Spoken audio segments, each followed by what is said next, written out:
എന്തായാലും നേരത്തെ സൂചിപ്പിച്ചതുപോലെയുള്ള വളരെ ജാഗ്രത പാലിക്കേണ്ട ഒരു വാർത്ത തന്നെയാണ്. ലോകത്തിന്റെ 8 രാജ്യങ്ങളിലാണ് ഇത് സ്ഥിരീകരിച്ചിരിക്കുന്നത്. കൊറോണ വൈറസിന്റെ അതീവ അപകടകരമായ പുതിയ വകഭേദമാണ് 8 രാജ്യങ്ങളിൽ കണ്ടെത്തിയിട്ടുള്ളത്. വാക്സിനുകളെ പോലും പരാജയപ്പെടുത്താൻ ശേഷിയുള്ളതാണ് പുതിയ വകഭേദം. അതിവേഗം പടരാൻ ശേഷിയുള്ള വൈറസ് വകഭേദമാണിത്. ഇതുവരെ തിരിച്ചറിഞ്ഞവയിൽ ഏറ്റവും അധികം ജനിതക വ്യതിയാനം വന്ന വകഭേദവുമാണ്. 2019 വുഹാനിൽ കണ്ടെത്തിയ ആദ്യ വൈറസിൽ നിന്ന് ഏറെ വ്യത്യസ്തമാണെന്നും ഗവേഷകർ പറയുന്നു. മെയ് മാസം ദക്ഷിണാഫ്രിക്കയിലാണ് വൈറസ് വകഭേദം ആദ്യം തിരിച്ചറിഞ്ഞത്. പിന്നീട് ന്യൂസിലാൻഡ്, പോർച്ചുഗൽ അടക്കം 7 രാജ്യങ്ങളിൽ കൂടി കണ്ടെത്തി. കോവിഡ് മാർഗനിർദ്ദേശങ്ങളും നിയന്ത്രണങ്ങളും തീരുമാനിക്കാൻ അവലോകന യോഗം ഇന്ന് ചേരും. നിലവിലെ കോവിഡ് സാഹചര്യം യോഗം ചർച്ച ചെയ്യും. ഇപ്പോഴുള്ള നിയന്ത്രണങ്ങൾ തുടരാനാണ് കൂടുതൽ സാധ്യത. വൈകിട്ട് 3:30-നാണ് യോഗം. നാളെ ആരോഗ്യ വിദഗ്ധരും യോഗം ചേരുന്നുണ്ട്. 3-ാം തീയതിയാണ് തദ്ദേശ സ്ഥാപനങ്ങളിലെ പ്രതിനിധികളുടെ യോഗം വിളിച്ചിരിക്കുന്നത്. കേരളത്തിൽ നിന്നുള്ള യാത്രക്കാർക്ക് നിയന്ത്രണം കടുപ്പിച്ച് കർണാടക. ഇന്നു മുതൽ കേരളത്തിൽ നിന്നും എത്തുന്നവർക്ക് ഒരാഴ്ചത്തെ ക്വാറന്റീൻ നിർബന്ധിതമാക്കി. RT-PCR നെഗറ്റീവ് സർട്ടിഫിക്കറ്റ് ഉള്ളവരെയും നിബന്ധനയിൽ നിന്ന് ഒഴിവാക്കിയിട്ടില്ല. കേരളത്തിൽ കോവിഡ് കേസുകൾ വർദ്ധിക്കുന്ന സാഹചര്യത്തിലാണ് നിയന്ത്രണങ്ങൾ കർശനമാക്കാൻ കർണാടക സർക്കാർ തീരുമാനിച്ചത്. ഇന്നു മുതൽ കേരളത്തിൽ നിന്നും എത്തുന്നവർക്ക് നിർബന്ധിത ക്വാറന്റൈൻ വേണം. RT-PCR നെഗറ്റീവ് സർട്ടിഫിക്കറ്റ് ഉള്ളവർക്കും ക്വാറന്റൈൻ നിർബന്ധമാണ്. 7 ദിവസമാണ് നിരീക്ഷണ കാലാവധി. 8ാമത്തെ ദിവസം RT-PCR പരിശോധന നടത്തണം. കേരളത്തിൽ നിന്നെത്തുന്ന വിദ്യാർത്ഥികൾക്കും തൊഴിലാളികൾക്കും നിയന്ത്രണങ്ങൾ ബാധകമാണ്. ഇത് സംബന്ധിച്ച ഉത്തരവ് കർണാടക സർക്കാർ പുറത്തിറക്കി. അതേസമയം നഴ്സിംഗ്, മെഡിക്കൽ, പാരാമെഡിക്കൽ, എഞ്ചിനീയറിംഗ് വിദ്യാർത്ഥികളെ ക്വാറന്റൈനിൽ നിന്നും ഒഴിവാക്കിയിട്ടുണ്ട്. ഇവർ കോവിഡ് നെഗറ്റീവ് സർട്ടിഫിക്കറ്റ് ഹാജരാക്കിയാൽ മതിയെന്ന് കർണാടക റവന്യൂ മന്ത്രി R. അശോക അറിയിച്ചു. Positive in Kerala is very high now. So every day 28,000 to 30,000 positive cases are coming there. That's why 7 days quarantine compulsory for the Kerala people, and COVID test after 7 days, COVID test also compulsory. ഇന്നു മുതൽ അതിർത്തിയിൽ പരിശോധന കർശനമാക്കും. കേരള അതിർത്തിയിൽ കൂടുതൽ പോലീസിനെ നിയോഗിക്കും. 2 dose vaccine സ്വീകരിച്ച രോഗലക്ഷണങ്ങൾ ഇല്ലാത്തവർക്ക് യാത്ര ചെയ്യാൻ RT-PCR പരിശോധന വേണ്ടെന്നായിരുന്നു കേന്ദ്ര സർക്കാരിന്റെ പുതുക്കിയ മാർഗനിർദ്ദേശം. എന്നാൽ ഇതിന് വിരുദ്ധമായാണ് കർണാടകയുടെ പുതിയ ഉത്തരവ്. ന്യൂസ് 18 കാസർഗോഡ്. ഒരുപാട് പേർക്ക് ബുദ്ധിമുട്ടുണ്ടാകുന്നു. കേരളത്തെ സംബന്ധിച്ച് ഒരുപാട് പേര് പല ദിവസങ്ങളിലും പല ആവശ്യത്തിനും, വ്യവസായ ആവശ്യത്തിനും, പല അവിടുത്തെ ജോലി ചെയ്യാനൊക്കെ ഉണ്ട്. വിദ്യാർത്ഥികൾക്ക് മാത്രമാണ് ഒരു ചെറിയ ഇളവ് പറയുന്നത്. ബാക്കിയുള്ളവരെല്ലാം ഇടയ്ക്ക് പോയി വരുന്നവരാണ്. ഒരു ദിവസം ആവശ്യത്തിന് പോകാൻ വേണ്ടി ഒരാഴ്ച കർണാടകയിൽ പോവുക, അവിടെ ക്വാറന്റൈനിൽ നിൽക്കുക. അതിനുശേഷം പൊതു മാനദണ്ഡം കൊണ്ടുവന്നിട്ട് പോലും കർണാടകം അതിൽ നിന്ന് വേറിട്ട് നിന്ന് കടുത്ത തീരുമാനം. ഒരുപക്ഷെ കൂടുതൽ ഇടപെടൽ ഈ വിഷയത്തിൽ വരും മണിക്കൂറുകൾ ഉണ്ടാകും. നേരത്തെ പല ഘട്ടത്തിലും നമ്മൾ ഇത്തരം ആവശ്യങ്ങൾ ഉന്നയിക്കുമ്പോഴും കർണാടകയുടെ ഭാഗത്തു നിന്ന് അങ്ങനെ ഒരു അനുകൂലമായൊരു തീരുമാനം പലപ്പോഴും ഉണ്ടായിട്ടില്ല. എന്തായാലും ഇക്കാര്യത്തിലെങ്കിലും മാറ്റമുണ്ടാകും എന്ന് പ്രതീക്ഷിക്കാം. കോവിഡ് രോഗമുക്തർക്ക് ഒറ്റ ഡോസ് വാക്സിൻ നൽകിയാൽ പ്രതിരോധശേഷി ലഭിക്കുമെന്ന് പഠനം. രോഗം ഭേദമായതിനു ശേഷം ഒരു ഡോസ് കോവിഷീൽഡ് വാക്സിൻ എടുത്തവർക്ക് 30 ഇരട്ടി പ്രതിരോധശേഷി കൈവരിച്ചതായാണ് പഠനം. കൊച്ചിയിലെ ആരോഗ്യ വിദഗ്ധർ 120 പേരിൽ നടത്തിയ പഠനത്തിലാണ് ഈ കണ്ടെത്തൽ. കോവിഡ് വന്നുപോയ ശേഷം ഒരു ഡോസ് കോവിഷീൽഡ് വാക്സിൻ എടുത്തവരിലാണ് പ്രതിരോധശേഷി കൂടുതലെന്ന് പഠനത്തിൽ വ്യക്തമായി. കോവിഡ് മുക്തർ വാക്സിൻ എടുക്കുമ്പോൾ ലഭിക്കുന്ന ഹൈബ്രിഡ് ഇമ്മ്യൂണിറ്റി അഥവാ സങ്കര പ്രതിരോധശേഷി എത്രത്തോളമെന്ന് കണ്ടെത്താനായിരുന്നു ശ്രമം. ഇതിന്റെ ഫലമായാണ് നിർണായക കണ്ടെത്തൽ. അസുഖം വന്ന് ഒരു ഡോസ് വാക്സിൻ എടുത്ത ആളുകൾക്ക് 2 ഡോസ് വാക്സിൻ സ്വീകരിച്ച ആളെക്കാളും, അല്ലെങ്കിൽ നേരത്തെ കോവിഡ് മാറിയിട്ട് വാക്സിൻ എടുക്കാത്ത ആളുകളെക്കാളും 30 ഇരട്ടിയോളം രോഗപ്രതിരോധ ശേഷിയുണ്ട്, അല്ലെങ്കിൽ ആൻറ്റിബോഡി ലെവൽസ് ഉണ്ട്. അതുപോലെ തന്നെ അസുഖം വന്ന് മാറിയിട്ട് ഒരു ഡോസ് വാക്സിൻ എടുക്കുന്നവർക്ക് ഈ വൈറസിനെ നശിപ്പിക്കാനുള്ള ശേഷി മറ്റുള്ളവരെക്കാൾ കൂടുതലാണ്. വാക്സിൻ എടുക്കാത്ത കോവിഡ് ബാധിതർ, ഒരു ഡോസ് വാക്സിൻ എടുത്തവർ, കോവിഡ് വന്ന ശേഷം ഒരു ഡോസ് വാക്സിൻ എടുത്തവർ എന്നിങ്ങനെ തരംതിരിച്ച് 30 വീതം ആളുകളിലാണ് പഠനം നടത്തിയത്. കോവിഡ് വന്നുപോയവർക്ക് ഒരു ഡോസ് തന്നെ പര്യാപ്തമാണ്. 2ാം ഡോസ് ലാഭിച്ച് മറ്റുള്ളവർക്ക് നൽകാമെന്നാണ് ആരോഗ്യ വിദഗ്ധരുടെ അഭിപ്രായം. പഠന റിപ്പോർട്ട് കേന്ദ്ര സംസ്ഥാന സർക്കാരുകൾക്ക് കൈമാറും. ന്യൂസ് 18 തിരുവനന്തപുരം. കോവിഡ് പ്രതിരോധ കുത്തിവയ്പ് എടുക്കാതെ വാക്സിനേഷൻ സർട്ടിഫിക്കറ്റ്. കൊല്ലം ജില്ലയിൽ തെന്മല, കുളത്തൂപ്പുഴ പഞ്ചായത്തുകളിലാണ് വാക്സിൻ എടുക്കാതെ തന്നെ വാക്സിനേഷൻ സർട്ടിഫിക്കറ്റ് ലഭിച്ചിരിക്കുന്നത്. പട്ടികവർഗ വിഭാഗത്തിൽപ്പെട്ട തെന്മല ഉറുകുന്നു സ്വദേശിയായ വീട്ടമ്മ 3 മാസം മുൻപാണ് കോവിഡ് പ്രതിരോധ വാക്സിൻ എടുക്കാൻ പുനലൂർ താലൂക്ക് ആശുപത്രിയിലെത്തിയത്. ആന്റിജൻ പരിശോധനയിൽ കോവിഡ് സ്ഥിരീകരിച്ചതിനാൽ വാക്സിൻ എടുക്കാനായില്ല. തെന്മല ഒറ്റക്കലിൽ നടന്ന മെഗാ ക്യാമ്പിൽ കഴിഞ്ഞ ദിവസം വാക്സിൻ എടുക്കാനെത്തി. രജിസ്ട്രേഷൻ നടപടികൾ ആരംഭിച്ചപ്പോഴാണ് ഫസ്റ്റ് ഡോസ് വാക്സിൻ ഇവർ സ്വീകരിച്ചതായി കണ്ടത്. ഇതോടെ വാക്സിൻ നൽകാൻ കഴിയില്ലെന്ന് ആരോഗ്യ പ്രവർത്തകർ അറിയിച്ചു. ഇഞ്ചക്ഷൻ എടുക്കാൻ പോയപ്പോൾ പോസിറ്റീവ് ആണെന്ന് പറഞ്ഞ് എന്നെ ഇനി പറഞ്ഞു വിട്ട്. ഇപ്പൊ ചെന്നപ്പോ അവര് പറയും ഞാൻ ഇഞ്ചക്ഷൻ എടുത്തെന്ന്. ഞാൻ ഇഞ്ചക്ഷൻ എടുത്തിട്ടില്ല, ഒരു ഇഞ്ചക്ഷനും ഞാൻ എടുത്തിട്ടില്ല. അവിടെ പരാതി പറഞ്ഞ് ഇന്നലെയും വിളിച്ച് ചോദിച്ചു. അന്നേരം ഇനിയും ആദ്യത്തെ ഇഞ്ചക്ഷൻ വരുമ്പം പറയാമെന്ന്. സമീപ പഞ്ചായത്തായ കുളത്തൂപ്പുഴയിലും സമാന സംഭവമുണ്ടായി. വാർഡ് മെമ്പറുടെ നിർദ്ദേശപ്രകാരം വാക്സിൻ എടുക്കാൻ സെന്ററിലെത്തിയ യുവതിയുടെ ആധാർ കാർഡ് ഉദ്യോഗസ്ഥർ പരിശോധിച്ചു. എന്നാൽ ലിസ്റ്റിൽ പേരില്ല എന്ന ന്യായം പറഞ്ഞ് മടക്കി അയച്ചു. തിരികെ വീട്ടിലെത്തിയപ്പോഴേക്കും ഫസ്റ്റ് ഡോസ് വാക്സിൻ ലഭിച്ചതായുള്ള സന്ദേശം ഇവരുടെ മൊബൈലിലും എത്തി. സാങ്കേതിക തകരാറെന്നാണ് അധികൃതർ പറയുന്നത്. എന്തായാലും വാക്സിൻ എടുക്കാതെ തന്നെ സർട്ടിഫിക്കറ്റ് ലഭിച്ച സ്ഥിതിക്ക് ഇനി വാക്സിൻ ലഭിക്കാൻ എന്തു ചെയ്യണമെന്നറിയാതെ ആശങ്കയിലാണിവർ. ന്യൂസ് 18 കൊല്ലം. തിരുവനന്തപുരം നെടുമങ്ങാട് സൂർത്തായി യുവാവ് കുത്തിപ്പരിക്കേൽപ്പിച്ച പെൺകുട്ടി മരിച്ചു. സൂര്യഗായത്രിയാണ് മരിച്ചത്. തിരുവനന്തപുരം മെഡിക്കൽ കോളേജിൽ ചികിത്സയിലായിരുന്നു. വിവരങ്ങളുമായി അരുൺ മോഹനാണ് ചേരുന്നത്. അരുൺ, ഇന്നലെ വൈകുന്നേരത്തോടു കൂടിയായിരുന്നല്ലോ സംഭവം നടന്നത്. എപ്പോഴായിരുന്നു മരണം? അതീവ ഗുരുതരമായ രീതിയിലുള്ള പരിക്കായിരുന്നു പെൺകുട്ടിക്ക് ഏറ്റിരുന്നത്? അതെ കിരൺ ബാബു, ഇന്ന് രാവിലെ ഇന്ന് പുലർച്ചയോടുകൂടിയാണ് സൂര്യഗായത്രിയുടെ മരണം സ്ഥിരീകരിക്കുന്നത്. ഇന്നലെ വൈകിട്ട് 3 മണിയോടുകൂടിയായിരുന്നു ഇവർ താമസിക്കുന്ന വീട്ടിനുള്ളിൽ ഇവരുടെ ആൺ സുഹൃത്തായ അരുൺ അതിക്രമിച്ചു കയറുകയും ഈ പെൺകുട്ടിയെ മാരകമായി കുത്തിപ്പരിക്കേൽക്കുകയും ചെയ്തത്. ഗുരുതരമായ പരിക്കേറ്റ പെൺകുട്ടിയെയും സംഭവ സ്ഥലത്ത് പെൺകുട്ടിയെ രക്ഷിക്കാൻ ശ്രമിച്ച അമ്മ വത്സലയെയും മെഡിക്കൽ കോളേജിൽ എത്തിച്ചിരുന്നു. അടിയന്തര ശസ്ത്രക്രിയ ഉൾപ്പെടെ പെൺകുട്ടിക്ക് നൽകിയെങ്കിലും ജീവൻ രക്ഷിക്കാൻ കഴിഞ്ഞില്ല. ഈ സംഭവ സമയത്ത് പരിക്കേറ്റ പ്രതിയെ നാട്ടുകാർ ഒരു വീട്ടിൽ നിന്നാണ് പിടികൂടിയത്. ഇയാൾ വലിയമല പോലീസിൽ ഏൽപ്പിച്ചു.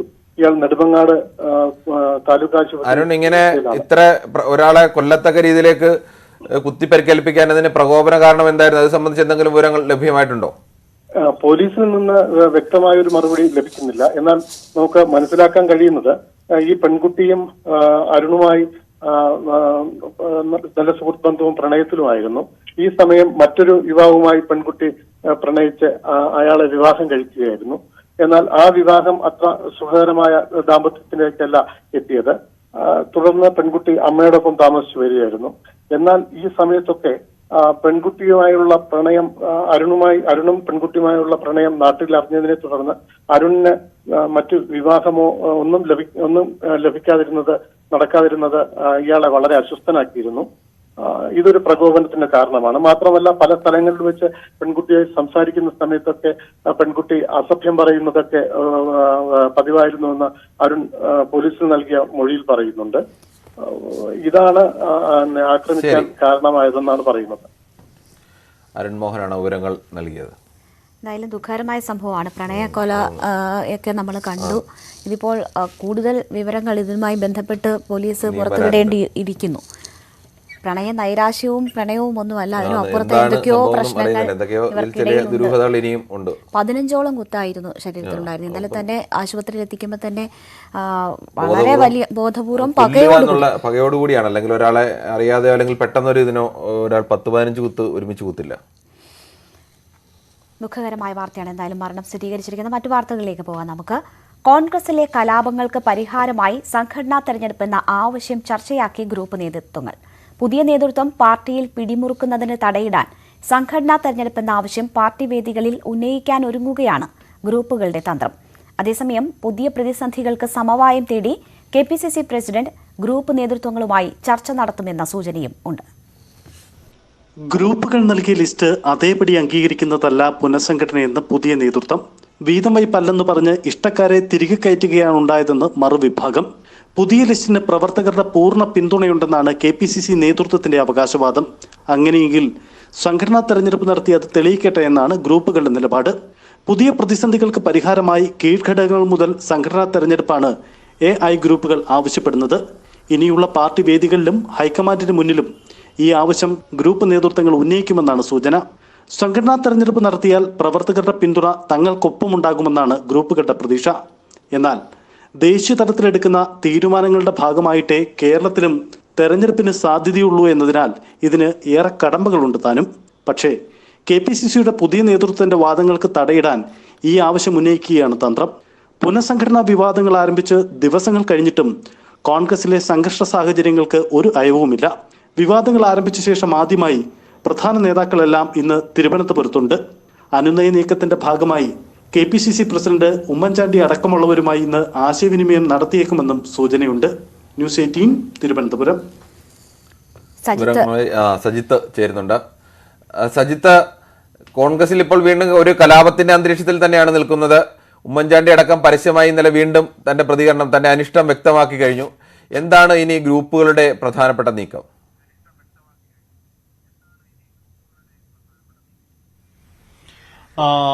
പ്രധാനമായും ഇക്കാര്യത്തിൽ കിരൺ, ഇന്ന് ചില അനുനയ നീക്കങ്ങൾ ഉണ്ടായേക്കുമോ എന്ന സാധ്യത നിലനിൽക്കുന്നുണ്ട്. കാരണം ഈ വിവാദങ്ങൾ ഉണ്ടായി ദിവസങ്ങൾ കഴിഞ്ഞു. ഇതുവരെയും ഇരു വിഭാഗത്തു നിന്നും പ്രശ്നപരിഹാരത്തിനുള്ള പുതിയ നീക്കങ്ങളൊന്നും ഇതുവരെയും ഉണ്ടായിട്ടില്ല.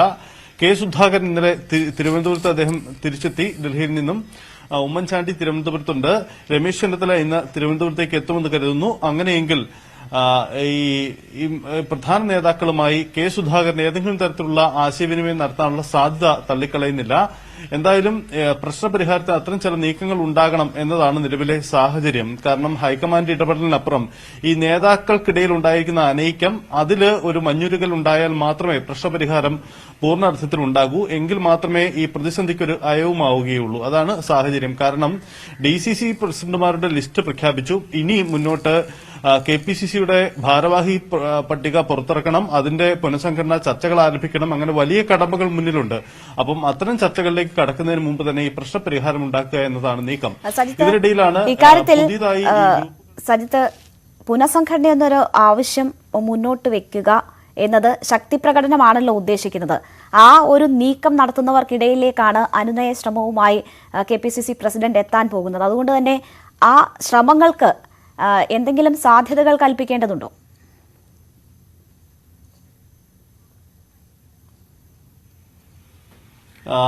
പ്രശ്നപരിഹാരത്തിന് അത്തരം ചില സാധ്യതകൾ തള്ളിക്കളഞ്ഞുകൂടാ. കാരണം ഉമ്മൻചാണ്ടിയെ അനുനയിപ്പിക്കുകയാണ് പ്രധാനപ്പെട്ട ദൌത്യം KPCC അധ്യക്ഷന് മുന്നിൽ. കാരണം ഉമ്മൻചാണ്ടിയാണ് വലിയ വിമർശനങ്ങൾ ഉന്നയിച്ചത്. മാത്രമല്ല ഉമ്മൻചാണ്ടിയാണ് ഏറ്റവും അധികം സ്വീകാര്യതയുള്ള നേതാവും. സ്വാഭാവികമായും ഉമ്മൻചാണ്ടിയെ അനുനയിപ്പിച്ച് ഒപ്പം നിർത്തുക, ഇപ്പോൾ ഉണ്ടായിരിക്കുന്ന പ്രശ്നങ്ങൾ അത് പറഞ്ഞവസാനിപ്പിക്കുക, മറ്റൊരു പരിഹാര നിർദ്ദേശം മുന്നോട്ട് വയ്ക്കുക, ഇതാണ് KPCC അധ്യക്ഷന് മുന്നിലുള്ള പ്രധാനപ്പെട്ട കടമ്പ. അത്തരമൊരു പരിഹാര നിർദ്ദേശം എന്തുണ്ടാകും എന്നതാണ് ചോദ്യം. ഇന്നലെ ഉമ്മൻചാണ്ടി മാധ്യമങ്ങളെ കണ്ടപ്പോഴും അദ്ദേഹം പറഞ്ഞ ഒരു കാര്യമുണ്ട്. മുൻകാലങ്ങളിലും പുനഃസംഘടനയുമായി ബന്ധപ്പെട്ട് തർക്കങ്ങൾ ഉണ്ടാവാറുണ്ട്. പക്ഷേ ഇത്തരം തർക്കങ്ങൾ ഉണ്ടാവുമ്പോഴും ഒരു പരിഹാര നിർദ്ദേശം ഉയർന്നു വരാറുണ്ട്. അത്തരം ഒരു പരിഹാര നിർദ്ദേശം കരുതി വെക്കാറുമുണ്ട്. പക്ഷേ ഇത്തവണ അത്തരം നീക്കങ്ങളൊന്നും ഉണ്ടായിട്ടില്ല എന്നതാണ് ഉമ്മൻചാണ്ടിയുടെ വാദം. ഒരുപക്ഷെ ഉമ്മൻചാണ്ടി ലക്ഷ്യമിട്ടത്, അതായത് DCC ഈ അധ്യക്ഷന്മാരുടെ നിയമനത്തിൽ പ്രശ്നങ്ങൾ ഉണ്ടായാൽ KPCC ഭാരവാഹി നിയമനത്തിലടക്കം പുതിയ പരിഗണന നൽകുന്ന തരത്തിലുള്ള ചില നിർദ്ദേശങ്ങൾ മുന്നോട്ട് വെച്ചുകൊണ്ട് ഈ പ്രശ്നപരിഹാരത്തിനുള്ള ശ്രമമായിരിക്കണം അദ്ദേഹം ഉദ്ദേശിച്ച്. അങ്ങനെയെങ്കിൽ അത്തരം ചില നിർദ്ദേശങ്ങൾ KPCC അധ്യക്ഷൻ കെ സുധാകരൻ മുന്നോട്ട് വെക്കുമോ? ഇക്കാര്യങ്ങളൊക്കെയാണ് പ്രധാനപ്പെട്ടത്. എന്തായാലും ഇന്ന് ചില അത്തരം നീക്കങ്ങൾ ഉണ്ടാകുമോ എന്നതും വളരെ പ്രത്യേകതയുള്ള കാര്യമാണ്. ഇന്ന് മറ്റൊരു പ്രത്യേകത കൂടിയുണ്ട്. കോൺഗ്രസിനെ സംബന്ധിച്ച് തിരുവനന്തപുരത്ത് PS പ്രശാന്ത്, അദ്ദേഹം ഈ പുനഃസംഘടനയുമായി ബന്ധപ്പെട്ട അതിർത്തികൾ തുറന്നു പറഞ്ഞ് അദ്ദേഹത്തെ പാർട്ടിയിൽ നിന്ന് പുറത്താക്കി. പക്ഷേ ഇന്ന് PS പ്രശാന്ത് അദ്ദേഹത്തിന്റെ രാഷ്ട്രീയ നിലപാട് ഇന്ന് അദ്ദേഹം പ്രഖ്യാപിക്കുകയാണ്. 11 മണിക്ക് വാർത്താ സമ്മേളനം വിളിച്ചുകൊണ്ട് PS പ്രശാന്ത് രാഷ്ട്രീയ നിലപാട് പ്രഖ്യാപിക്കുന്നുമുണ്ട്. ഇത്തരത്തിൽ സങ്കീർണമായ ചർച്ചകൾക്കും നീക്കങ്ങൾക്കും ഇന്നത്തെ ദിവസവും കോൺഗ്രസിൽ അതിനകത്തൊരു വേറെ ചെറിയ വിഷയം കൂടി. ഗ്രൂപ്പുകൾ തമ്മിൽ നേരത്തെ A ഗ്രൂപ്പായാലും I ഗ്രൂപ്പായാലും അതിന് ഏകദേശം ആ ഗ്രൂപ്പുകൾ തമ്മിലൊരു കോർഡിനേഷൻ, അവരൊരു ഏക അഭിപ്രായം ഉണ്ടായത്. പ്രത്യേകിച്ച് A ഗ്രൂപ്പിനെ സംബന്ധിച്ച് അങ്ങനെ ഒരു വ്യത്യസ്ത അഭിപ്രായങ്ങൾ വളരെ അപൂർവമായിരുന്നു. I ഗ്രൂപ്പിൽ അത്തരം അഭിപ്രായങ്ങൾ ഉണ്ടായിട്ടുണ്ടെങ്കിലും ഇവിടെ A ഗ്രൂപ്പിൽ തന്നെ വേണമെങ്കിൽ രണ്ടാമൻ എന്ന് പറയാവുന്ന തിരുവഞ്ചൂർ രാധാകൃഷ്ണനാണ് കഴിഞ്ഞ ദിവസം പരസ്യമായി തന്നെ കെ സുധാകരനെയും VD സതീശനെയും KC വേണുഗോപാലിന്റെയും നീക്കത്തെ അനുകൂലിച്ചുകൊണ്ട് രംഗത്ത് വരികയും ഗ്രൂപ്പിന്റെ വിയോജിപ്പിനെ തള്ളിക്കളയുകയും ചെയ്തത്. I ഗ്രൂപ്പിൽ നിന്നും ശൂരനാട് രാജശേഖരൻ അടക്കമുള്ളവരും ഇതുപോലെ വ്യത്യസ്തമായ അഭിപ്രായമാണ് പറയുന്നത്. ഗ്രൂപ്പുകൾക്കുള്ളിലും ഇപ്പോൾ വ്യത്യസ്തമായ അഭിപ്രായം നിലനിൽക്കുന്നുണ്ട്. അത്തരത്തിൽ ഗ്രൂപ്പുകളുടെ ശക്തി പൊളിക്കാൻ വേണ്ടിയുള്ള ഒരു നീക്കം ഇപ്പുറത്ത് KPCC പ്രസിഡന്റിന്റെ ഭാഗത്തു നിന്നും ഉണ്ടാകുന്നുണ്ടോ?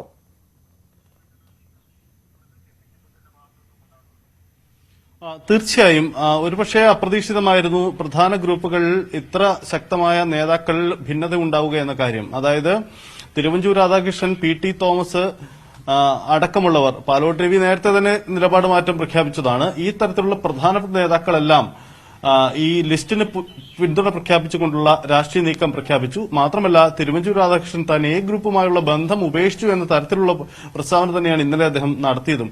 ആ തരത്തിലുള്ള സാഹചര്യമുണ്ട്. അതായത് പ്രധാന AI ഗ്രൂപ്പുകളിലെ പ്രധാന നേതാക്കളെ അടർത്തിയെടുക്കാൻ ഒരു പരിധിവരെ KPCCയുടെ പുതിയ നേതൃത്വം സുധാകരനും VD സതീശനും ഒക്കെ അടങ്ങുന്ന ആ നേതൃത്വത്തിന് ഒരു പരിധിവരെ സാധിച്ചിട്ടുണ്ട്. അത്തരം നീക്കങ്ങൾ ഇനിയും ഉണ്ടാകുമെന്ന് അവർ കരുതുകയും ചെയ്യുന്നുണ്ട്. ഇത് മുൻനിർത്തി കൂടിയാണ് ഗ്രൂപ്പുകളുടെ ഗ്രൂപ്പ് വികാരമൊക്കെ ഒന്നുകൂടി ശക്തിപ്പെടുന്ന തരത്തിലുള്ള പ്രസ്താവനകളും നീക്കങ്ങളും ഉമ്മൻചാണ്ടി അടക്കമുള്ളവരുടെ ഭാഗത്തു നിന്ന് ഉണ്ടാകുന്നതെന്ന് വേണ്ടും കൂടി നമുക്ക് കരുതാം. എന്തായാലും പൂർണ്ണമായി തങ്ങളെ ഒഴിവാക്കിക്കൊണ്ടുള്ള നീക്കങ്ങൾ എന്തായാലും ഇവർ അതിന് വഴങ്ങുന്നില്ല. മാത്രമല്ല, ഈ DCC അധ്യക്ഷ പ്രഖ്യാപനത്തിന് ശേഷം സുധാകരനും VD സതീശനും ഒക്കെ നടത്തിയ ചില പ്രസ്താവനകൾ ഇവരെ കൂടുതൽ പ്രകോപിപ്പിക്കുന്നുമുണ്ട്. എന്തായാലും ഇക്കാര്യങ്ങളിലൊക്കെ വളരെ വൈകാരികമായ ചില നീക്കങ്ങൾക്ക് തന്നെ ഇവർ ആദ്യഘട്ടങ്ങളിലൊക്കെ തയ്യാറെടുത്തിരുന്നു. എന്തായാലും പ്രശ്നപരിഹാരത്തിന് ഇവരുടെ ഭാഗത്തു നിന്നും നീക്കമുണ്ടാവേണ്ടതുണ്ട്. അതുകൊണ്ട് ആ തരത്തിലുള്ള അനുനയ നീക്കങ്ങൾ ഉണ്ടാകുമോ എന്ന് കണ്ടറിയണം. ഒപ്പം കിരൺ സൂചിപ്പിച്ച പോലെ AI ഗ്രൂപ്പുകൾ ഇക്കാര്യത്തിൽ ഭിന്നതയില്ല. അവർ ഒന്നിച്ചു നിൽക്കുകയാണ്. ഒന്നിച്ചു നിന്നുകൊണ്ട് ഈ പുതിയ നീക്കത്തെ അല്ലെങ്കിൽ പുതിയ സാഹചര്യങ്ങളെ എങ്ങനെ ഇവർ നേരിടും എന്നതും പ്രധാനപ്പെട്ട കാര്യമാണ്. ഉമ്മൻചാണ്ടിയും രമേശ് ചെന്നിത്തലയും തമ്മിൽ ഇക്കാര്യത്തിൽ ആശയവിനിമയം നടക്കുന്നുണ്ടെന്നും വേണം നമുക്ക് മനസ്സിലാക്കാൻ. ഇക്കാര്യത്തില് ഇനി എന്ത് അനുനയ ശ്രമം ഇവർ മുന്നോട്ട് വയ്ക്കുന്നു എന്നുള്ളത് വലിയ കാര്യമാണല്ലോ. നിങ്ങൾ തരുന്ന ലിസ്റ്റ് നടപ്പാനാക്കാനാണെങ്കിൽ ഞങ്ങൾ എന്തിനാണെന്ന് ചോദിച്ച ആളുകൾക്ക് അതിൽ നിന്ന് പിന്നോട്ട് പോയി എത്ര സമവായ നീക്കങ്ങൾ വെക്കാൻ പറ്റും? കോൺഗ്രസിൽ നടക്കുന്നത് ഇതുവരെ ഉണ്ടായിരുന്ന രീതികളിൽ നിന്ന് വലിയൊരു മാറ്റമാണ്. കഴിഞ്ഞ 10-18 വർഷമായി AI ഗ്രൂപ്പുകളെ പ്രതിനിധീകരിച്ച് ഉമ്മൻചാണ്ടിയും രമേശ് ചെന്നിത്തലയുമാണ് കാര്യങ്ങൾ അവസാനം തീരുമാനിക്കുന്നത്. ഇപ്പോൾ ആ തീരുമാനം മാറി പുതിയ ആളുകൾ തീരുമാനം എടുക്കുന്നു. അപ്പോൾ പഴയ രീതിയിൽ നിന്ന് മാറുകയാണ്.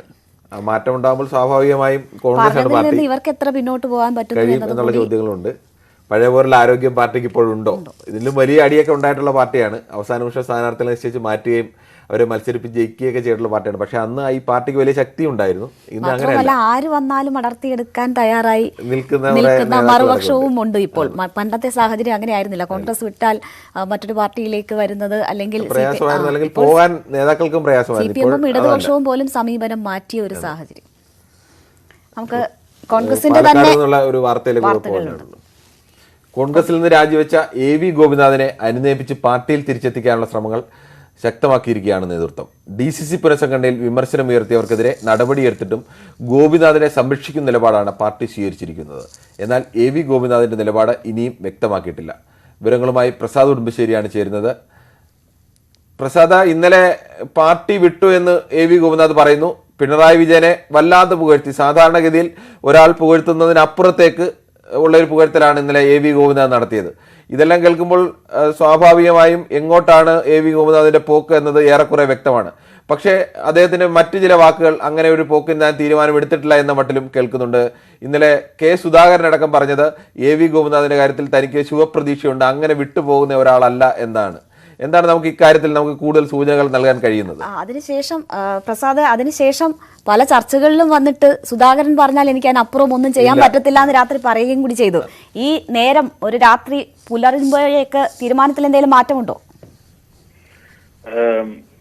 കിരൺ, രേണുക രണ്ടുപേരും ഗുഡ് മോർണിംഗ്. ഇതിൽ പറയുന്നത് ഒന്ന്, ഇപ്പോൾ AV ഗോപിനാഥ് ഇന്നലെ നടത്തിയിട്ടുള്ള ഒരു നീക്കം, AV ഗോപിനാഥ് രാജിവെക്കുന്നു. അതോടൊപ്പം തന്നെ AV ഗോപിനാഥിന്റെ ജന്മനാടായ പെരിങ്ങോട്ടുകുറിശ്ശിയിലെ അവിടുത്തെ മണ്ഡലം കമ്മിറ്റി, അതോടൊപ്പം പെരിങ്ങോട്ടുകുറിശ്ശി പഞ്ചായത്തിലെ പഞ്ചായത്ത് അംഗങ്ങൾ എന്നിവരെല്ലാം തന്നെ രാജിവെക്കുന്നു എന്നുള്ളതായിരുന്നു രാജിപ്രഖ്യാപനത്തിന് മുമ്പ് പറഞ്ഞിരുന്നത്. പക്ഷേ ഇന്നലെ ഉണ്ടായത് AV ഗോപിനാഥിന്റെ രാജിപ്രഖ്യാപനം മാത്രമാണ്. പക്ഷെ നമ്മളിപ്പോൾ കിട്ടുന്ന ഏറ്റവും പുതിയ വിവരം എന്ന് പറയുന്നത് സുധാകരൻ വളരെ ശക്തമായി ഈ വിഷയത്തിൽ ഇടപെടുകയും AV ഗോപിനാഥിനെ തിരിച്ച് കോൺഗ്രസിലേക്ക് തന്നെ കൊണ്ടുവരുന്നതിന് വേണ്ടിയുള്ള ശ്രമങ്ങൾ നടത്തുകയും ചെയ്തു എന്നുള്ളതാണ്. AV ഗോപിനാഥിന്റെ രാജി സ്വീകരിച്ചിട്ടില്ല എന്നുള്ളതാണ് കോൺഗ്രസ് ഔദ്യോഗികമായി തന്നെ വ്യക്തമാക്കുന്നത്. ഇനി വരും ദിവസങ്ങളിൽ ഇന്നലെ നമ്മൾ ഈ അവിടുത്തെ പ്രാദേശിക നേതാക്കളുമായി തന്നെ എല്ലാം തന്നെ സംസാരിച്ചിരുന്നു. അവരും പറയുന്നത് അവരുടെ സ്ഥാനങ്ങൾ രാജിവെക്കുക, അതായത് മണ്ഡലം കമ്മിറ്റി ഭാരവാഹിത്വം, പഞ്ചായത്ത് അംഗത്വങ്ങൾ എല്ലാം തന്നെ കോൺഗ്രസ് നിന്ന് രാജിവെക്കുക എന്നുള്ളത് കൂടിയാലോചനയ്ക്ക് ശേഷമേ ഉണ്ടാകൂ എന്നുള്ളതാണ്. അതെന്ന് മനസ്സിലാക്കാൻ കഴിയുന്നത് ഒരുപക്ഷെ കോൺഗ്രസ് വളരെ ഗൗരവത്തിൽ, പ്രത്യേകിച്ച് സുധാകരൻ തന്നെ മുൻകൈ എടുത്തുകൊണ്ട് ഈ പ്രശ്നം പരിഹരിക്കാൻ ഒരു നീക്കം നടത്തുന്നു എന്നുള്ളതാണ്. എടുത്തു പറയേണ്ടത് ഗോപിനാഥ് ഇങ്ങനൊരു പ്രഖ്യാപനം നടത്തിയിട്ടും അദ്ദേഹത്തോടൊപ്പം വാർത്താ സമ്മേളനത്തിൽ പങ്കെടുത്ത മറ്റ് ഭാരവാഹികൾക്കെതിരെ എന്തെങ്കിലും ഒരു നടപടി ഉണ്ടാവുകയോ ഒന്നും തന്നെ ചെയ്തിട്ടില്ല. കഴിഞ്ഞ 2-3 ദിവസങ്ങളിൽ കോൺഗ്രസുമായി ബന്ധപ്പെട്ട് ഏതെങ്കിലും തരത്തിലൊരു വിമതസ്വരം പരസ്യമായി ഉയർത്തിയ ആളുകൾക്കെതിരെ അച്ചടക്ക നടപടി എടുക്കുന്ന ഒരു ഘട്ടത്തിലാണ് എ വി ഗോപിനാഥിനോടൊപ്പം പാർട്ടി രാജിവെച്ച ഒരാൾക്കൊപ്പം വാർത്താ സമ്മേളനത്തിൽ പങ്കെടുത്തിരുന്ന അവിടുത്തെ പ്രാദേശിക നേതാക്കൾക്കെതിരെ ഒരു നടപടിയും ഉണ്ടാകാത്തത് എന്നുള്ളതാണ് ശ്രദ്ധേയം. അതോടൊപ്പം എ വി ഗോപിനാഥിനെതിരെ യാതൊരു പ്രസ്താവനയും ഇവിടുത്തെ ജില്ലയിലെ തന്നെ പാലക്കാട് ജില്ലയിലെ മുതിർന്ന നേതാക്കൾ വി കെ ശ്രീകണ്ഠൻ ഉൾപ്പെടെയുള്ള നേതാക്കൾ ആരും തന്നെ നടത്തിയിട്ടില്ല. എ വി ഗോപിനാഥിനെ തിരിച്ചു കൊണ്ടുവരാനുള്ള ശ്രമം നടത്തും എന്നുള്ളതാണ് അവരെല്ലാം തന്നെ പറയുന്നത്. കോൺഗ്രസിന്റെ ഭാഗത്ത് നിന്ന് എ വി ഗോപിനാഥിനെ തിരിച്ചു കൊണ്ടുവരാനുള്ള ഒരു ശ്രമം ഉണ്ടാകുന്നു എന്നുള്ളതാണ്. അത് സുധാകരൻ തന്നെ KPCC പ്രസിഡന്റ് തന്നെ അതിന് മുൻകൈ എടുക്കുന്നു. മുമ്പ് എ വി ഗോപിനാഥ് ഒരു വിമതസ്വരം ഉയർത്തിയ സമയത്ത് സുധാകരൻ തന്നെയാണ് നേരിട്ട് വന്ന് ഗോപിനാഥിന് ഉറപ്പു നൽകുകയും DCC പുനഃസംഘടനയിൽ പരിഗണന കിട്ടും എന്നുള്ളതെല്ലാം തന്നെ പറയുകയും ചെയ്തു. പക്ഷേ ഗ്രൂപ്പ് പ്രശ്നങ്ങളിൽ ഉമ്മൻചാണ്ടിയാണ് ഒരു രാത്രി അന്ന് അതിപ്പുളിയിരുന്ന വിമർശനം, അന്ന് തെരഞ്ഞെടുപ്പിന്റെ സമയമാണ്. ഉമ്മൻചാണ്ടി ഗ്രൂപ്പിലുണ്ടായിരുന്ന ഷാഫി പറമ്പിൽ പാലക്കാട്ട് മത്സരിക്കുന്നു. ആ ഘട്ടത്തിൽ ഗോപിനാഥ് പുറത്തു പോയാൽ അത് വലിയ പ്രശ്നമാകും എന്നുള്ളതായിരുന്നു. അപ്പോൾ ഉമ്മൻചാണ്ടി പക്ഷേ ഗോപിനാഥിന്റെ പേരൊന്നും കൊടുത്തിരുന്നില്ല. ഇതൊക്കെയായിരുന്നു വലിയ പ്രശ്നങ്ങൾ ഉണ്ടാക്കുന്നത്. അതിനൊക്കെ ഒരുപക്ഷെ പരിഹാരത്തിലേക്ക് സുധാകരൻ ശ്രമിക്കുന്നുണ്ട്. CPM സ്വാഗതം ചെയ്തിട്ടുണ്ട്. വളരെ നിർണായകമാണ്. CPM ഇന്നലെ ജില്ലാ കമ്മിറ്റി തന്നെ കാലത്തിന് ശേഷം ഞാൻ തേങ്ങ ഉടയ്ക്കുമെന്ന് കഴിഞ്ഞ തെരഞ്ഞെടുപ്പ് കാലം മുതൽ ഗോവിന്ദാഥ് പറയുന്നതാണ്. ഇന്നലെ എന്തായാലും ഉടച്ചു, പക്ഷെ ഇപ്പോഴും അതിനി ഉടഞ്ഞു പോയോ, PS പ്രശാന്തിനെയൊക്കെ വളരെ പെട്ടെന്ന് എടുത്ത് കളഞ്ഞു വരുമോ എന്നൊന്നും അറിയാത്ത ഒരു അവസ്ഥയിൽ നിൽക്കുകയാണ്. എന്തായാലും നമുക്കൊരു ചെറിയ ഇടവേളയിലേക്ക് പോകേണ്ടതുണ്ട്. കൂടുതൽ വാർത്തകൾക്കും വിശദാംശങ്ങൾക്കും malayalam.news18.com സന്ദർശിക്കും.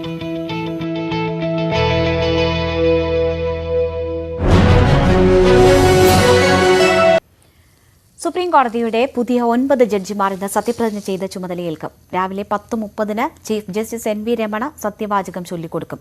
കോവിഡിന്റെ പശ്ചാത്തലത്തിൽ നിർത്തിവെച്ചിരുന്ന ഫിസിക്കൽ ഹിയറിംഗ് നാളെ മുതൽ ഭാഗികമായി പുനരാരംഭിക്കും. കേരള ഹൈക്കോടതിയിലെ രണ്ടാമത്തെ മുതിർന്ന ജഡ്ജി CT രവികുമാർ ഉൾപ്പെടെ 9 പേർ ഇന്ന് സുപ്രീം കോടതി ജഡ്ജിമാരായി ചുമതലയേൽക്കും. കോടതി ചരിത്രത്തിൽ ആദ്യമായി ഒരേ സമയം 3 വനിതാ ജഡ്ജിമാരും സത്യവാചകം ചൊല്ലും. കർണാടക ഹൈക്കോടതി ജഡ്ജി BV നാഗരത്ന, തെലങ്കാന ഹൈക്കോടതി ചീഫ് ജസ്റ്റിസ് ഹിമ കോഹ്ലി, ഗുജറാത്ത് ഹൈക്കോടതിയിലെ ജസ്റ്റിസ് ബേല ത്രിവേദി എന്നിവരാണ് വനിതാ ജഡ്ജിമാർ.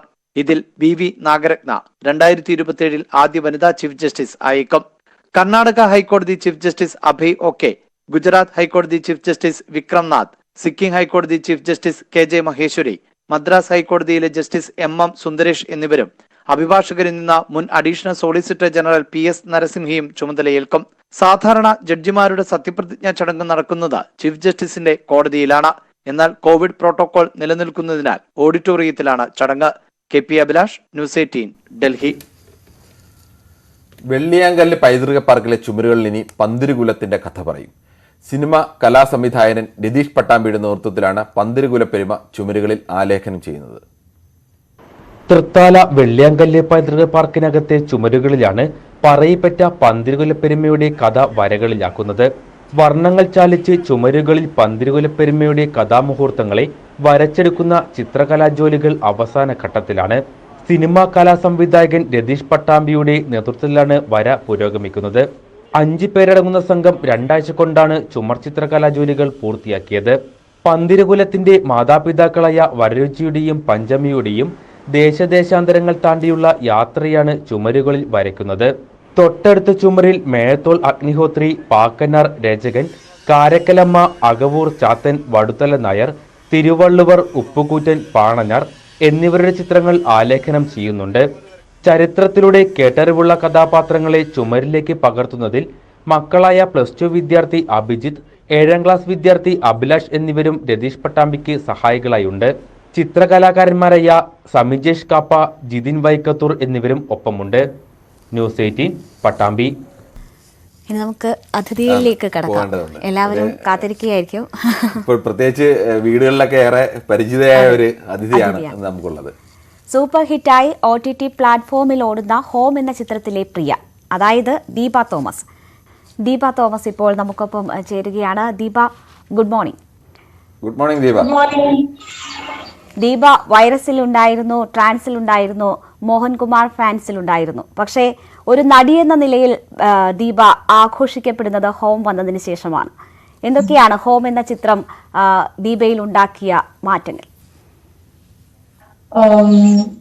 സത്യം പറഞ്ഞാല് ഞാൻ ഏറ്റവും കൂടുതൽ ആഗ്രഹിച്ചിട്ടുള്ള ഒരു കാര്യമാണ് നല്ലൊരു സിനിമയുടെ ഭാഗമാവുക എന്ന് പറയുന്നത്.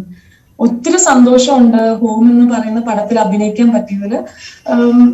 അത്യാവശ്യം നല്ലൊരു റോളാണ് കിട്ടിയത്. പ്രിയ എന്ന് പറഞ്ഞ ക്യാരക്ടർ, അത് മാക്സിമം ഞാൻ എന്നെ കൊണ്ട് പറ്റുന്ന രീതിയിൽ ഞാൻ ചെയ്തിട്ടുണ്ട്. ആളുകൾ, ബന്ധുക്കളും സുഹൃത്തുക്കളും ഒക്കെ വിളിക്കുന്നുണ്ട്, വലിയ സന്തോഷം അവരൊക്കെ പങ്കുവെക്കുന്നു എന്നാണ് മനസ്സിലാക്കിയത്. ആ ആഘോഷങ്ങളൊക്കെ കഴിഞ്ഞോ? കഴിഞ്ഞെന്ന് വെച്ചാല് ഇപ്പോഴും കോൾസും എല്ലാരും ഒരുപാട് പേര് മെസ്സേജ് അയക്കുന്നുണ്ട്. ഇന്നലെയൊക്കെ മെസ്സേജ് വന്നിട്ടുണ്ടായിരുന്നു. ഒത്തിരി സന്തോഷമുണ്ട്, കാരണം എല്ലാവരും നല്ല പോസിറ്റീവ് റിവ്യൂസ് ആണ് പടത്തിനെ പറ്റി പറയുന്നത്. അപ്പം ഇതുവരെ കഴിഞ്ഞിട്ടില്ല. ഈ ആദ്യ 2 സിനിമകളിൽ വന്നു, 2-3 സിനിമകളിൽ വന്നു. പക്ഷെ ഈ ഹോം വന്നതോടുകൂടിയാണ് പെട്ടെന്ന് തന്നെ ഇപ്പോൾ എവിടെ ചെന്നാലും കേരളത്തിൽ പ്രത്യേകിച്ച് കുടുംബ സദസ്സുകളടക്കം തിരിച്ചറിയാൻ കഴിയുന്ന, നമ്മൾ അറിയുന്ന ഒരാളായി പെട്ടെന്ന് മാറിയതല്ലേ? എങ്ങനെയാണ് ഈ ഹോമിലേക്ക് എത്തിയത്? ഹോമിലേക്ക് എത്തിയത് ഞാന് ഒരു 1.5 വർഷം മുന്നേ വിജയബാബു സാറിന്റെ കൂടെ ഒരു ആഡില് പരിചയപ്പെട്ടിട്ടുണ്ട്. അപ്പൊ ഞാൻ സാറിന്റെ അടുത്ത് അന്ന് ചോദിച്ചിട്ടുണ്ട്, സാർ എന്തെങ്കിലും സിനിമ അവസരങ്ങൾ വരികയാണെങ്കിൽ ഒന്ന് പറയണം എന്നുള്ളത്. പക്ഷെ 1.5 വർഷത്തിന് ശേഷം സാറ് എന്നെ കോണ്ടാക്ട് ചെയ്തു. സാറ് പറഞ്ഞു ഇങ്ങനെ ഒരു പടമുണ്ട് ഹോംന്ന്, അപ്പൊ ആ പടത്തിൽ ഒരു ക്യാരക്ടർ ഉണ്ട്, അതിനു വേണ്ടി ഓഡിഷൻ ചെയ്യാനുണ്ടെന്ന് പറഞ്ഞു. അങ്ങനെ ഓഫീസിൽ ഓഡിഷൻ നടത്തി സെലക്ടഡ് ആയി. അങ്ങനെയാണ് ഹോം എന്ന് പറയുന്ന പടത്തില് അഭിനയിക്കുന്നത്. ദീപ, ഈ ഹോമിന്റെ ഭാഗമാകുമ്പോൾ താൻ ഇത്രയധികം ശ്രദ്ധിക്കപ്പെടുന്ന ഒരു റോളാണ് ചെയ്യുന്നതെന്നൊരു തോന്നലുണ്ടായിരുന്നു? എനിക്ക് സ്ക്രിപ്റ്റ് എനിക്ക് ആദ്യം അറിയത്തില്ലായിരുന്നു എന്താണ് കറക്റ്റ് ക്യാരക്ടർ. എനിക്കൊരു ചെറിയൊരു സീൻ തന്നിട്ട് ഇതാണ് ചെയ്യേണ്ടതെന്ന് പറഞ്ഞു. അങ്ങനെ ഓഡീഷൻ സമയത്ത് ഞാൻ ചെയ്തു. അപ്പൊ എനിക്ക് ഏകദേശം ഒരു ഐഡിയ കിട്ടിയ ഒരു വെറുപ്പിക്കൽ ഗേൾഫ്രണ്ടിന്റെ റോളാണെന്നുള്ളത്. പിന്നെ സ്ക്രിപ്റ്റ് കിട്ടിയപ്പോഴാണ് മനസ്സിലാവുന്നത് കുറച്ചധികം ഇമ്പോർട്ടന്റ് ക്യാരക്ടർ തന്നെയാണ് പ്രിയ അതില്. ദീപ, ഇതൊരു തിയേറ്റർ റിലീസ് ആയിരുന്നെങ്കിൽ ഇപ്പോൾ ഈ വലിയ വിജയം കാണുമ്പോൾ ഇതൊരു തിയേറ്റർ റിലീസ് അല്ലാത്തതിൽ വിഷമമുണ്ടോ? ഏതൊരു ആർട്ടിസ്റ്റിന്റെയും ആഗ്രഹമാണല്ലോ നമ്മള് അല്ലെങ്കിൽ ഒരു നല്ലൊരു പടം തിയേറ്ററിൽ കാണണം എന്നുള്ളത്. പക്ഷെ കുഴപ്പമില്ല, നമ്മള് അതിനോട് ഓക്കെ ആയി, അതിനോട് അഡ്ജസ്റ്റ് ആയി. കാരണം ഈ ഒരു അവസ്ഥയിൽ അത് ഇപ്പൊ OTT പ്ലാറ്റ്ഫോമിലാണെങ്കിൽ പോലും അത് വളരെ സെലിബ്രേറ്റഡ് ആവുന്നുണ്ട് ഹോം എന്നുള്ളത്. തിയേറ്ററിലാണെങ്കിൽ കുറച്ചധികം സെലിബ്രേറ്റഡ് ആയേനെ എന്നുള്ളതാണ്. പക്ഷെ അങ്ങനെ വിഷമിക്കേണ്ട കാര്യമുണ്ടെന്ന് തോന്നുന്നില്ല. തിയേറ്ററിൽ കാണുന്നതിനേക്കാൾ കൂടുതൽ ആളുകളാണ് ഇപ്പോൾ OTT പ്ലാറ്റ്ഫോമിൽ വീടുകളിലെല്ലാം കാണുകയാണ്.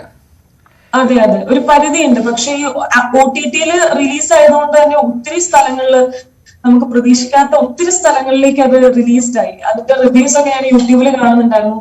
പുറത്തുള്ള ആൾക്കാരൊക്കെയാണ് ആ സിനിമയെ പറ്റി റിവ്യൂ കൊടുക്കുന്നത്. അപ്പൊ എനിക്ക് തോന്നുന്നു അത് വളരെയധികം സന്തോഷം ഉള്ള ഒരു കാര്യമാണ്. കുഴപ്പമില്ല.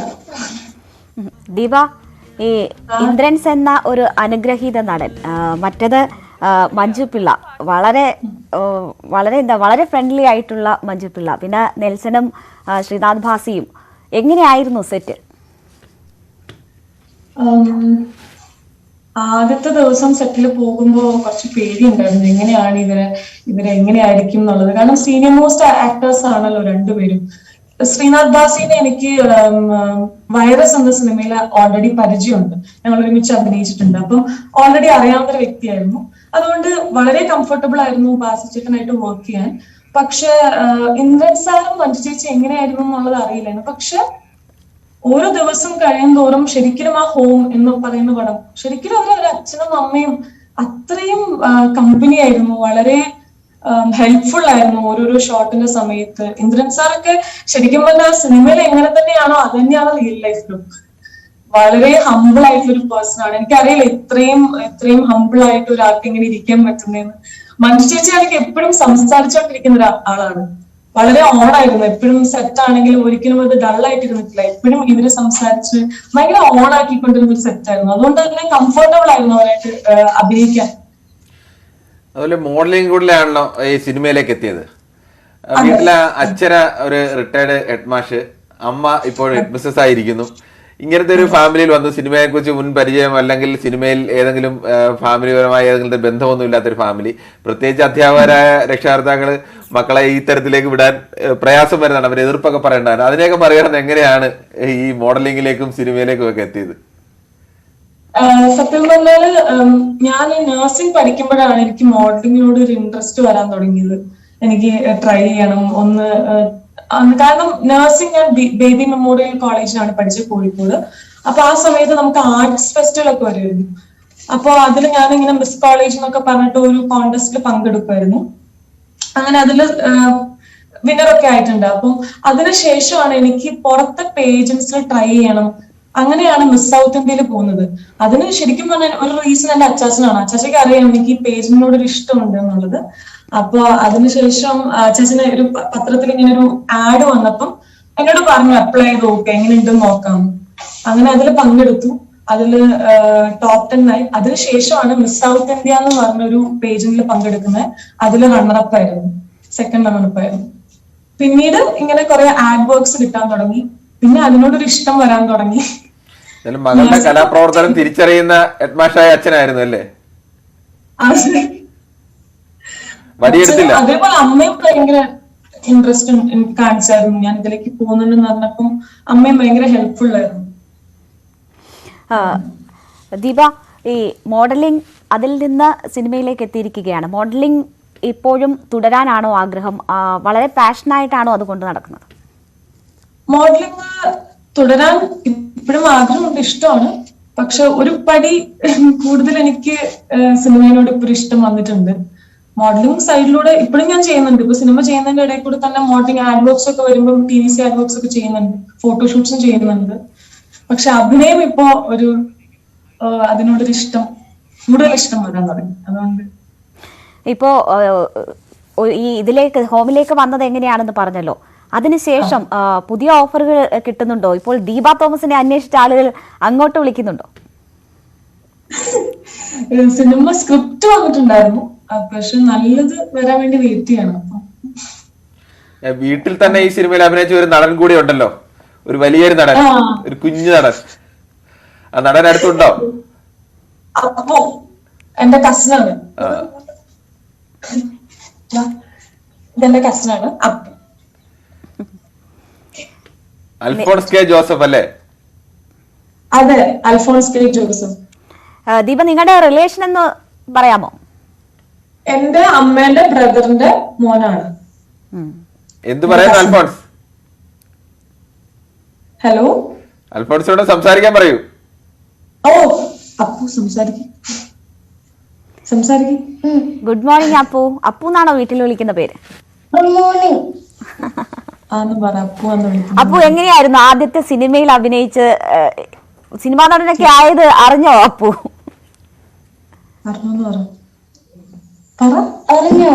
കൂട്ടുകാരൊക്കെ വിളിച്ച് ചോദിച്ചോ അപ്പുവിനെ സിനിമയെ കണ്ടെന്ന് പറഞ്ഞോ? ഫ്രണ്ട്സ് ഒക്കെ ചോദിച്ചോന്ന്, ആൾക്കാരൊക്കെ വിളിച്ചോന്ന്. ആൾക്കാരൊക്കെ വിളിച്ചു. എന്തായാലും കൊള്ളാം, ഇനിയും അവസരങ്ങളൊക്കെ കിട്ടട്ടെ മോനെ. ദീപ, മറ്റൊരു കാര്യം, ഇപ്പോൾ ഈ ഹോം എന്ന ചിത്രത്തിലെ സിനിമയിൽ ഇല്ലാത്ത ചില ഭാഗങ്ങൾ അതിപ്പോൾ സിനിമ പോലെ തന്നെ ആളുകൾ ഷെയർ ചെയ്യുകയും സ്റ്റാറ്റസ് ആക്കുകയും ആഘോഷിക്കുകയും ചെയ്യുകയാണ്. അതിൽ നെസ്ലിന്റെ തള്ളാണ് അതിൽ കൂടുതലും. സെറ്റിലും അതുപോലെ തള്ളായിരുന്നോ? നസ്ലിൻ വളരെ ഇപ്പൊ ആ സിനിമയിൽ നിങ്ങൾ എങ്ങനെയാണ് നസ്ലിനെ കണ്ടിരിക്കുന്നത് അങ്ങനെ തന്നെയാണ് നസ്ലിൻ. വളരെ ഫ്രീ ആയിട്ടുള്ള ഒരു വ്യക്തിയാണ്. എന്റെ ഒരു ബ്രദറിനെ പോലെയാണ്. എനിക്കൊരു അനിയനുണ്ട്, അവന്റെ സെയിം ഏജ് ആണ് നസ്ലിൻ. അപ്പൊ സെറ്റിൽ ഉണ്ടായിരുന്ന സമയത്ത് ഇവനായിരുന്നു ഏറ്റവും കൂടുതൽ. ഭയങ്കര ജോളി ആയിരുന്നു. ഞാൻ ഇവന്റെ തള്ള കേട്ടിട്ട് ഇടയ്ക്ക് പറയും എന്ത് തള്ളാണ്, എനിക്ക് അഭിനയിക്കേണ്ട ആവശ്യമില്ലല്ലോ അതിന്. അങ്ങനെ ഇടയ്ക്ക് തമാശക്ക് അവന് പറയും. ശരി, തുടരുക ദീപ. എന്തെങ്കിലും ഇത് കാണുമ്പോ ഇത് സിനിമയിൽ ഉണ്ടാവണമെന്ന് ആഗ്രഹിച്ചു പോവാണ്. സാധാരണ ഇതിൽ ഇങ്ങനെ വെട്ടിപ്പോയ അല്ലെങ്കിൽ അഭിനയിച്ചിട്ട് പുറത്തു വരണമെന്ന് ആഗ്രഹിച്ച സീരിയൽ പിന്നെ വരാറില്ല. പക്ഷെ അങ്ങനെയല്ല, സിനിമയിൽ നിന്ന് ഒഴിവാക്കിയിട്ട് പോലും ആ സീരിയൽ വന്ന് അത് വേറെ തരത്തിൽ ഹിറ്റ് ആവുന്നു. ഇനി ഇന്നലെ വേറൊരു സീൻ ഇറങ്ങിയിട്ടുണ്ടായിരുന്നു. ഈ സിനിമയിൽ ഒത്തിരി ഷോട്ടുകൾ ഉണ്ട് അങ്ങനെ ഡിലീറ്റഡ് സീൻസ് എന്ന് പറഞ്ഞിട്ട്. കാരണം പടം വന്നപ്പോ ഒരു 3 മണിക്കൂർ ഉണ്ടായിരുന്നു സത്യം പറഞ്ഞാല്. അത് കട്ട് ഷോട്ട് ചെയ്തിട്ടാണ് ഇവിടെ വരെ ആക്കിയത്. ദീപ, ഈ തള്ളൊക്കെ കേട്ടിട്ട് വളരെ സീരിയസ് ആയിട്ട് ഇരിക്കുന്ന ദീപയാണ് അതിൽ കാണുന്നത്. പക്ഷെ ദീപയ്ക്ക് കരിക്കിൽ വെബ് സീരീസില് കരിക്ലിക്കിലൊക്കെ ഈ തമാശയുമായിട്ടൊക്കെ വളരെ അടുത്തിടപഴകിയുള്ള ശീലമുള്ള ആളാണ്. എങ്ങനെയായിരുന്നു കരിക്കിലെ അനുഭവം? കരിക്കില് എനിക്ക് സത്യം പറഞ്ഞ ഒരു പഠിക്കാൻ പറ്റിയത് എങ്ങനെയാണ് ക്യാമറ ഫേസ് ചെയ്യേണ്ടത്, എങ്ങനെയാണ് അഭിനയിക്കേണ്ടത് എന്നുള്ളതൊക്കെ ഓരോരോ ടിപ്സ് കിട്ടിയത് ശരിക്കും പറഞ്ഞാൽ കരിക്കിലൂടെയാണ്. എനിക്ക് കിട്ടിയ ഏറ്റവും വലിയൊരു ഭാഗ്യമായിട്ടാണ് ഞാൻ കരിക്ക് കാണുന്നത്. കാരണം ഞാൻ പണ്ട് ഇങ്ങനെ യൂട്യൂബിൽ ഓരോ വീഡിയോസ് കാണുമ്പോൾ ഇങ്ങനെ കരുതാറുണ്ട് എങ്ങനെയാണ് ഇതിലൊക്കെ അഭിനയിക്കാൻ പറ്റിയിരുന്നെങ്കിൽ എന്നൊക്കെ ഞാൻ ആഗ്രഹിച്ചിട്ടുണ്ട്. അപ്പൊ അത് റിയൽ ലൈഫിൽ അത് റിയാലിറ്റി ആയപ്പോൾ ശരിക്കും പറഞ്ഞാൽ എനിക്കത് വളരെ അത്ഭുതമായിട്ട് തോന്നി. ഞാൻ ശരിക്കും ലക്കി ആയിട്ടാണ് എനിക്ക് തോന്നിയത്. അടിപൊളിയായിരുന്നു ആ സെറ്റില്. കാരണം നമുക്ക് ഭയങ്കര ഫ്രീഡം ആയിരുന്നു. സ്ക്രിപ്റ്റ് അനുസരിച്ച് പോകണമെന്നില്ല.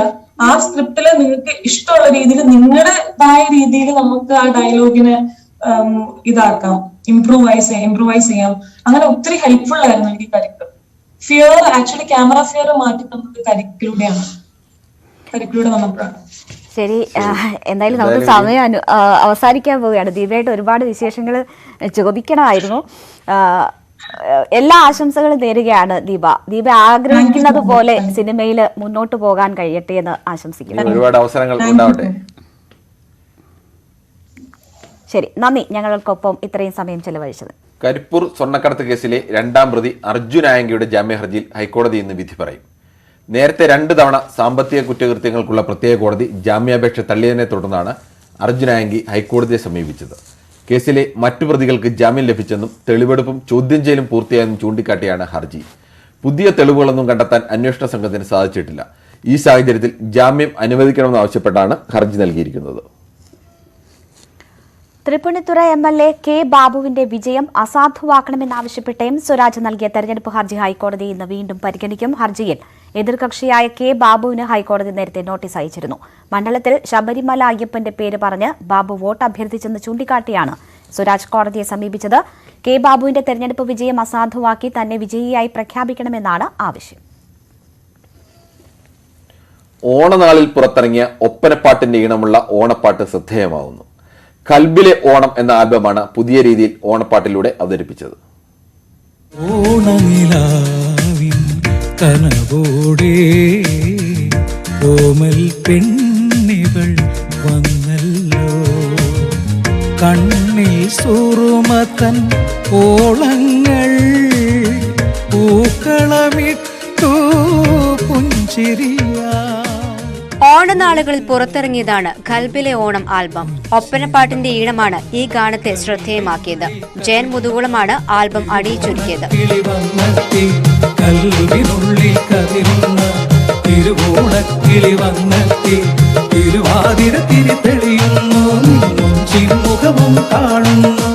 ഒരു വ്യത്യസ്തമായ ഒരു ആശയത്തിൽ നിന്നൊരു ഓണപ്പാട്ട് എടുക്കണമെന്ന് തോന്നുകയും അങ്ങനെ തിരുവാതിരപ്പാട്ടും ഒപ്പനപ്പാട്ടുമൊക്കെ ഒരു സമ്മിശ്രമായി ഒരു പ്രത്യേകിച്ച് പണ്ടൊക്കെ നമ്മൾ എല്ലാവരും കൂടെ ചേർന്ന് ഓണം ആഘോഷിക്കുന്ന ഒരു കാലഘട്ടമുണ്ടായിരുന്നു.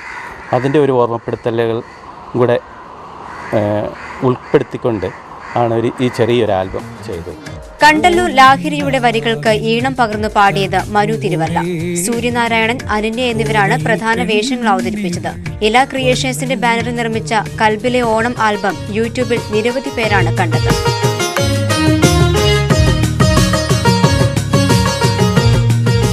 ന്യൂസ് 18 കായംകുളം.